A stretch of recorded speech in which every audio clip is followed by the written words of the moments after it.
अगला नंबर है 9। तो जो हम अगला एडजेक्टिव पढ़ेंगे एम्फेसाइजिंग एडजेक्टिव। तो एम्फेसाइज का मतलब होता है जोर डालना, दबाव डालना। दबाव का भाव जो है, आग्रह का भाव जो है, जोर डालने का भाव जो एडजेक्टिव पैदा करते हैं वो एम्फेसाइजिंग एडजेक्टिव्स होते हैं। तो इसमें दो शब्द है, ओन तथा वेरी, OWN। थोड़ा सा स्केच पेन न होने की वजह से मार्कर से लिखना पड़ रहा है। तो OWN तथा वेरी का प्रयोग जब नाउन्स के पहले, नाउन्स पर जोर डालने के लिए किया जाता है तो वहाँ पर ओन और वेरी ये दोनों शब्द एम्फेसाइजिंग एडजेक्टिव्स कहलाते हैं। हमने एग्जाम्पल लिया है, he saw his beloved on the road with his own eyes. तो इस सेंटेंस का अर्थ हुआ उसने अपनी प्रेमिका को सड़क पर अपनी आंखों से देखा। यहाँ आइज क्या है? नाउन है। आइज के पहले क्या लगा है? ओन शब्द आया है, OWN। और ओन शब्द यानी अपनी आंखें, अपनी आंखों के सामने। तो ओन शब्द आइज शब्द पर जो कि नाउन है इस पर दबाव डाल रहा है, इसको एम्फेसाइज कर रहा है। तो ओन क्या हुआ? एडजेक्टिव हुआ। कौन सा एडजेक्टिव हो गया? जोर या दबाव डालने वाला, यानी एम्फेसाइजिंग एडजेक्टिव हुआ। अगला एग्जाम्पल हमने लिया है, she killed her husband before his very eyes.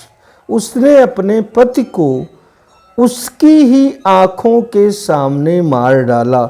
तो आइज क्या है? नाउन है।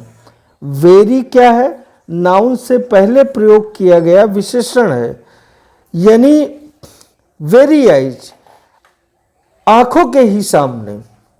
तो जब नाउन के पहले ये शब्द आया है तो क्या हो गया? एडजेक्टिव।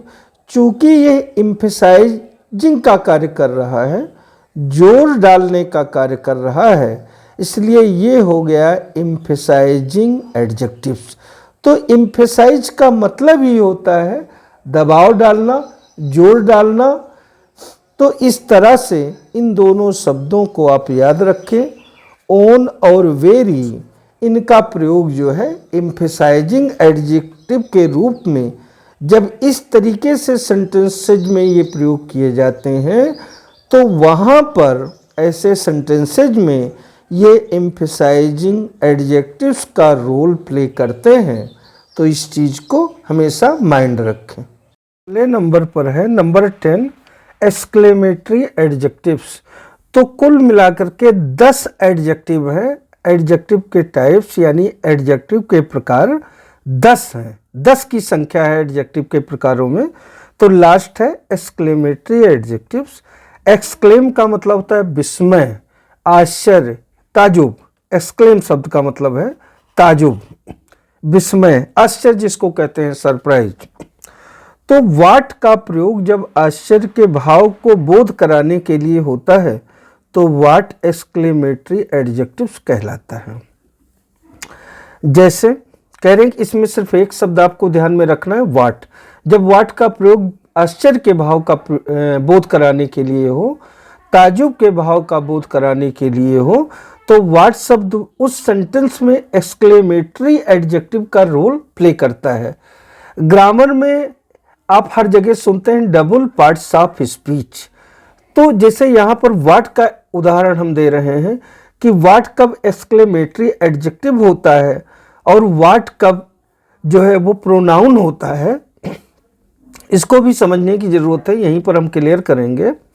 तो पहले हम देखते हैं एक्सक्लेमेटरी एडजेक्टिव्स। तो वाट एन अगली वुमेन। तो एन अगली वुमेन ये क्या है? ये जो है नाउन फ्रेज है, यानी वुमेन हेडवर्ड है, अगली जो है हेडवर्ड से जुड़ा हुआ जो है वो ये एडजेक्टिव है। तो वाट जो है इसके पहले लगा है, तो ये नाउन फ्रेज है। जब एक से ज़्यादा शब्द मिलकर के नाउन का निर्माण करते हैं तो नाउन का वो पूरा का पूरा परिवार नाउन फ्रेज कहलाता है। फ्रेज का मतलब होता है एक से ज़्यादा शब्दों से मिलकर बनने वाला कोई नया शब्द, कोई नया पार्ट्स ऑफ स्पीच। तो जैसे वुमेन नाउन है, लेकिन एन अगली वुमेन ये पूरा का पूरा नाउन फ्रेज हो गया। तो यहाँ वाट लगा, इसके पहले क्या लगा? वाट। क्या बस भद्दी औरत है, क्या बदसूरत औरत है। तो कैसी बदसूरत औरत, मतलब ताजुब का भाव। तो एन अगली वुमेन जो कि नाउन फ्रेज है, इसके पहले वाट आया, तो वाट क्या हो गया? एडजेक्टिव हो गया। ये वाट यहाँ पर कौन सा भाव प्रकट कर रहा है? ताजुब का भाव प्रकट हो रहा है, इसलिए वाट हो गया exclamatory adjectives. What a big house, a big house noun phrase है, इसके पहले वाट लगा है, तो वाट क्या हो गया? एडजेक्टिव हो गया। और ये एक्सक्लेमेटरी, यहाँ साइन भी लगा है और विस्मय का भाव भी प्रकट कर रहा है, तो वाट क्या हो गया? एक्सक्लेमेटरी एडजेक्टिव हो गया। वाट ए बिग फूल, तो क्या भयंकर मूर्ख है, तो a big fool noun phrase हो गया। इसके पहले जो है वो लगा है वाट, तो वाट जो है वो क्या हो गया? वाट जो है एडजेक्टिव हो गया। और कैसा एडजेक्टिव हुआ? ये हो गया एक्सक्लेमेटरी एडजेक्टिव। अब यहीं पर आपने कहा what is your name, what is your name, ये सेंटेंस लिखा आपने। अब यहां पर वाट के बाद में तुरंत वर्ब आई है, इज आया है, तो यहां पर वाट क्या हो गया? ये हो गया प्रोनाउन। देखिए डबल पार्ट्स ऑफ स्पीच, यहां पर वाट जो है प्रोनाउन है, और यहां पर इस सेंटेंस में वाट क्या है? एक्सक्लेमेटरी एडजेक्टिव है। तो आप देख रहे हैं कि एक सेंटेंस में वर्ड जो है प्रोनाउन का रोल प्ले कर रहा है, इंट्रोगेटिव प्रोनाउन है, ये प्रश्न पूछने का कार्य कर रहा है। और इस सेंटेंस में वाट एंड अगली वुमेन में यही वर्ड शब्द जो है एक्सक्लेमेटरी एडजेक्टिव का कार्य कर रहा है। तो ये हो गया डबल पार्ट्स ऑफ स्पीच। तो इस तरीके से आप ध्यान में रखें कि बहुत सारे शब्द हैं जिनको डबल पार्ट्स ऑफ स्पीच कहा जाता है। उसका सिर्फ इतना मतलब है कि किसी सेंटेंस में वो एडजेक्टिव है तो किसी सेंटेंस में वो प्रोनाउन है। यही डबल रोल का मतलब है, डबल पार्ट्स ऑफ स्पीच का मतलब है कि वो डबल रोल में होते हैं। किसी स्टेज में यानी किसी सेंटेंस में वो एडजेक्टिव हैं तो किसी सेंटेंस में वो प्रोनाउन है। तो इस तरीके से अब आज के लेक्चर वीडियो में सिर्फ इतना ही। अगले वीडियो सेशन में फिर मिलते हैं। तो once again my humble request to all of you that if you are satisfied and please with my effort, with my hard labor, please you are requested to like, subscribe and share my lecture video. Thanks a lot for watching my lecture video.